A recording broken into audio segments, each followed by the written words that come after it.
Hi and welcome to Södertälje konsthall. My name is Joanna Sandell and I'm the director here. And I'm very pleased to present Amina Zoubir's first solo show in Sweden today. Hello everyone, I'm happy to be at Södertälje konsthall to present my first solo show. I'm a visual artist from Algeria and the show is titled Amina Zoubir taking a stance on Berber queen, history and mythology. I wanted through my research and my artistic practice to underline the most important feminine figure in Algeria and also in North Africa, and to understand how can we empower the woman body in that territory to make sure that we can share our history, our legacy, and also our myth and mythology through different imagery that used to be shown in different ways. So this exhibition is open to everyone. It is important that we share this knowledge with other generation and other public audience, even like outside of Algeria or North Africa. So I'm happy to be in Sweden at Södertälje konsthall to show the exhibition. So Amina, in your works there's quite a few queens from histories back in time. Can you tell me a bit about how you started working with this research and how you found these images? I started actually to look for Tin Hinan body skeleton, because when I was younger I visited the Bardo Museum, and since it was renovated, all the collection of the museum were removed, and I was like a bit disappointed for not finding this feminine figure in the Bardo Museum. So I started my research like 3 years ago, and much more before, maybe. Through that point of, the departure of that research was through this event of not finding the bones of Tin Hinan, or what remains from her body and her bones, and not finding these traces of Tin Hinan makes me thinking about how do we manage to empower the feminine figure body, and how we make sure that we can have a kind of legacy to transmit to the generation. So if these feminine figures are not present in the museum, it is difficult to have a transmission. And also when I was younger, I think that these feminine figures as Kahina, Lalla N'Soumer, and also Tin Hinan were completely neglected. These feminine figures were completely neglected in the Algerian education schools. So I started my research quite about this different event happening through my history, my experience as a woman in Algeria, and I started to look for different women that used to have a certain position of power and influences on the society. So I discovered that Kahina was like leading troops against the Arab invasion during the 7th century, and Tin Hinan escaped from the Romans' oppression around the 4th century, and Lalla N'Soumer was one of the influential figure against the French colonial conquest between 52. She was like having a strong resistance about the conquest of that territory during that time.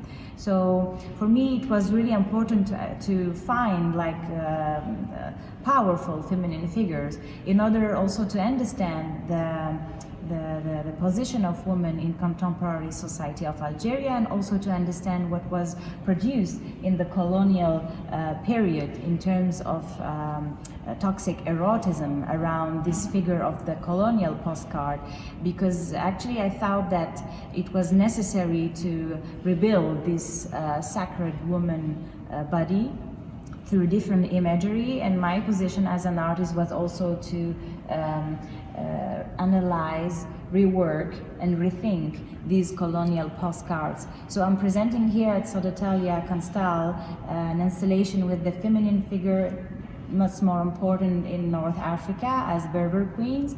So it was like my position to give a body to the feet of Tin Hinan and give a face to Kahina, who was decapitated during the Arab invasion, because she was like having a strong resistance, and also showing this lithography of Lalla N'Soumer, but having a kind of mirror just to make the point of the gun, because she was actually resisting with different troops, army troops, to be much more efficient. She was like handling a gun. So I created image of those strong feminine figures, also to understand that by having this kind of post-colonial colonial postcard, it was interesting for me to underline this structure of showing the woman body in North Africa. So my position was, how can I have like a distance of those imagery that I found through my research, and how can I have a new proposal and maybe show a new erotism, because erotism cannot just be shown by men, it can also be shown by women. So I'm creating kind of new images to show also that there is a possibility to create other forms of erotism and other forms of woman body imagery through what was happening in the past, and how can we also create new forms as artists to through this process of creativity, and how can we transmit this knowledge and this new aesthetic. And for me, as Frantz Fanon said, you have to regain your own identity through a certain process of resilience, through a certain process of thinking, of just being yourself and trying to reconquer your identity is a way that you can be in the world. In the works of Ernest Mancoba and Sonia Mancoba, we see many of these ancient artworks from African countries, mainly West African countries, and then in Ernest's works, this is mediated and new images are created. Amina, how has the process been for a female artist in the year 2020 to work with these images, would you say? How do you work with the question of violence, for example, in the images that you create? Because I would say that maybe Sonia and Ernest, there's a sensuality in the way that they are working with these ancient works. How is your process? Because of course there's quite a kind of political activism in your artworks. Could you explain this process of finding the tonality or the exact sort of way of presenting these images in a new way? It is important for me to to analyze this violation, physical and mental violation, through this imagery. Erotic colonial postcards were actually photographs from orphans, so most of them were teenagers, ladies that used to not have parents, or maybe they were like just having this kind of position because they couldn't have any protection. So this was also part of the violence that the society used to attract on the woman body. And of course the colonial war strategies about how to dominate the natives was also applied through women, against woman body, against this sacred position of giving birth or giving a kind of strength to the woman body. So it was interesting to analyze those colonial postcards, the violence, the physical and the mental violation of these bodies, and to understand how can I deconstruct them, how can I analyze them, and how can I work them to present, of course, some different fragment of these, but in a way that I can also have a kind of reappropriation of these images, and I can use them my own way, with my own sensitivity and my own way to see erotism as well. And so I just like reappropriate these postcards from different research that I found in different books, in different resources. So I just show like a kind of maybe dystopia of this kind of utopic imagery, because I mean we knew that it was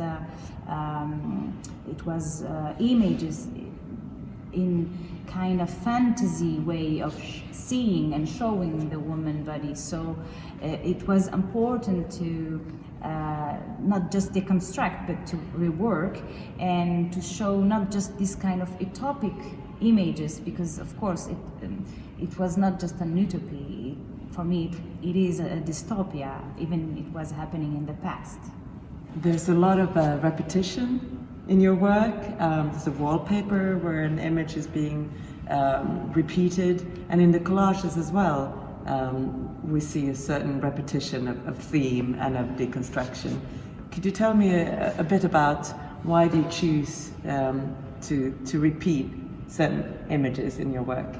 You have to think about these images again and again and again. So it's a kind of renewness each time, and creativity, I think, come from that idea of using what you have already and working and rework and show it again. So repetition also, it is a concept that it used in everyday life, and I think that this is what I wanted to underline through the collages: repetition of a different time, of a different erotism, and of course of different body. I'm also thinking about repetition as a kind of movement. In the works of Ernest Mancoba, we see a lot of the movement and the reference to dance, and that's also quite feminine actually. So I also, when I look at your works, there's also the idea of movement and time, as you say, where you see something that reoccurs. So it's also then if the connection to the body can be found again, as in terms of sensuality and eroticism. So you reference war quite a bit in the works, and violence. Also, femininity and sexuality isn't only like maybe sweet or portrayed in the way that you see in these postcards. How was that something that you thought about? How do I counteract the violence through the images that I create? Could you I mean, that's a sensitive and difficult topic, but where do you start working with something like that? I think this question of violence is also contemporary, because our societies, our contemporary societies, are violent in a way that we are facing different political and social issues in Algeria, in North Africa, and this is not related just to religion. It is also applied to different codification, different traditions. My position as a woman artist in the Algerian society helped me a lot just to reconnect with my own body through this research. I mean, when you face a civil war during the 90s, because I grew up during a certain violent era, I think that it creates a trauma, and some artists use different traumas in different society to create artworks, or just to find different ways as a therapy, just to heal yourself and heal your soul and heal your body as well in different ways. So because what was happening just last year at Algeria during the Hirak movement, it was a movement of different Algerian body. It was like the body of the society moving around against a political issue actually. So this is interesting, but it's also interesting to talk about the gender issue in contemporary society of Algeria. So I've done a work through different performances, through different body gesture, where I took the place of different men in the urban spaces. It was at the Moorish Cafe, Moorish Cafe salon. It was at the hairdresser, hair salon. It was in the street. It was in the soccer stadiums. It was on the beaches. It was there was 6 performances, and the other one was in the cloth market, selling underwears in lace for men. So it was interesting for me to first face my own violence as a woman, the violence of the society, I mean the gaze of the society through my woman body, and the violence of the history in terms of how do we empower woman body through history. The history was, of course, the history of the Civil War, then first the history of the French colonial period, and before, because everyone is talking about the post-colonial issue, but it was interesting to underline that before colonial period there was also having another history through emperors, through different queens, through different kings, also in Africa. I mean, it was kind of huge tribes and huge ethnical organization and structure around different countries. And through this history of the Berber queen, I was like finding another strong feminine figure, and through this history it makes me comfortable with my own body as a woman, and it makes me also comfortable in that sense of I mean, violence is part of life and part of history. So how do we respond to violence is sometimes to create not another imagery of violence, but to create another space that makes us comfortable with this violence, to not recreate it, or to recreate it in another way, to avoid harming or like having injuries by ourselves, and also not injury all the ones. I think violence will exist anyway in the future, but as much as we can avoid it, or as much as we can like transmit it through different forms of art, we can maybe avoid to transmit it in real life. So art is also a kind of strong way of catharsis in the society, and also with the artists. I mean, art is something, is not just something, of course. It is something that bounded people between themselves, but also it is maybe about my feeling on the Ernest Mancoba arts was just a way that art show our humanity, and how can we be together, and how can we have this link to make sure that we don't lose this link, is maybe the transmission, and maybe the transmission of this emotion of being human beings. So this project is a collaboration with Jaspis in Stockholm, which is the International Artist Studio program in Sweden. Amina, what has it meant to have this period of studio practice in Sweden? Have you used Swedish archives and museums, or has it more been a time for seclusion and quite obviously a very productive period for you? Yeah, I have to say that this is very particular period since the coronavirus epidemic. Yeah, yes. It makes me much more attentive to people around, and it gives me the possibility to analyze the situation, and also to go furthermore my research, and to create and to take a position, because in the beginning I was not really comfortable of taking a position about the colonial postcard. I mean, I was really maybe in this kind of anger against this imagery, and then I found maybe the right time to do the collages. So much more of the collages that are exhibited at the Södertälje konsthall were produced during my residency at Jaspis.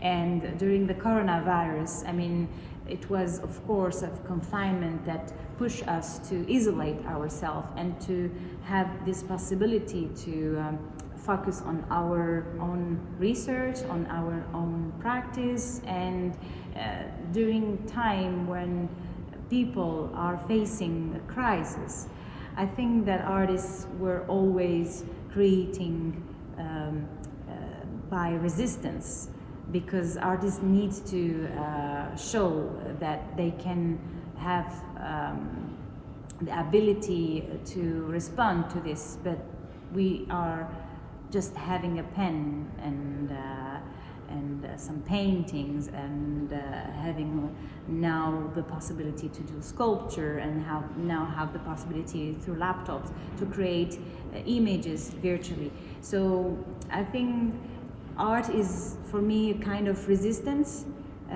through the against the terror, against the violence